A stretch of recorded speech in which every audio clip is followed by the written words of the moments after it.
Hello বন্ধুরা, আমি আবার ভিডিও নিয়ে আপনাদের সামনে আসছি। বাংলাদেশ পাকিস্তানের মরণ পাসন ম্যাচ ম্যাচ আপনার হারছে, তো বারের টিকিট জিতছে, তো ফাইনালের টিকিট। এখন বাংলাদেশ কোন টিকিট পছন্দ করবে সেটা হলো বাংলাদেশের ব্যাপার। তাই মরণ বাসর ম্যাচ হারলেই বাড়ে।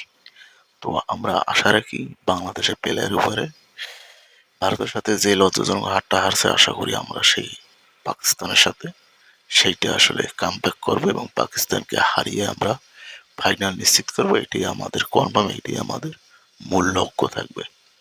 তো পাকিস্তানেরা এখন বর্তমানে আসলে ফর্মে নেই, বোলিং এর দিক দিয়ে ফর্মে নেই, ব্যাটিং দিক দিয়ে ফর্মে নেই।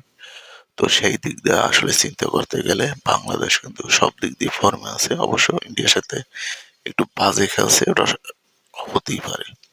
তো আমরা এটি আশা রাখি যে পাকিস্তানকে হারিয়ে আমরা আসলে সেমিফাইনাল নিশ্চিত করতে চাই, কনফার্ম করতে চাই। আর ওদিক থেকে আসলে আপনারা অলরেডি জেনে গেছেন যে ভারত জেতার কারণে কিন্তু শ্রীলঙ্কা ছিটকে গেছে। আর যদি ভারত যদি আজকে হারতো বাংলাদেশের সাথে, তাহলে কিন্তু শ্রীলঙ্কার একটা চান্স থাকতো। তো যাই হোক, শ্রীলঙ্কা অলরেডি বাদ, 1 মাস হাতে থাকতেও তো শ্রীলঙ্কা অলরেডি বাদ হয়ে গেছে। তো আমরা আসলে যে মূল যে আসলে টপিক সেটা হলো যে আমরা যদি এবার পাকিস্তানি বোলিংদের একটু দেখে শুনে খেলি আর বেশি না যদি 150টা রান করতে পারি, আশা করি আমরা আসলে জয়লাভ করব। এরকম করে টুর্নামেন্টে আসে যদি আপনি 100-150টা রানও যদি না করতে পারে, তাহলে আপনি এরকম টুর্নামেন্ট খেলার কোনো দরকারই নেই। তো আমরা আশা রাখি আগামী যে ম্যাচ পাকিস্তানের সাথে মরণ বাঁচানোর যে ম্যাচ, সেই ম্যাচে আমরা অবশ্যই জয়লাভ করবো এবং সেই জয়লাভ করে আমরা আসলে ফাইনাল কনফার্ম করবই।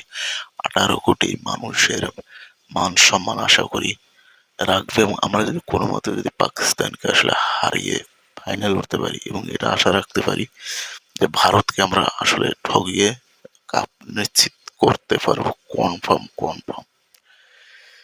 তো বন্ধুরা, আমরা সবাই দোয়া করবো যেন পাকিস্তানকে হারিয়ে আমরা সেমিফাইনাল নিশ্চিত করতে পারি। তো বন্ধুরা, আজ এই পর্যন্ত।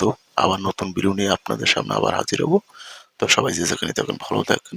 ধন্যবাদ।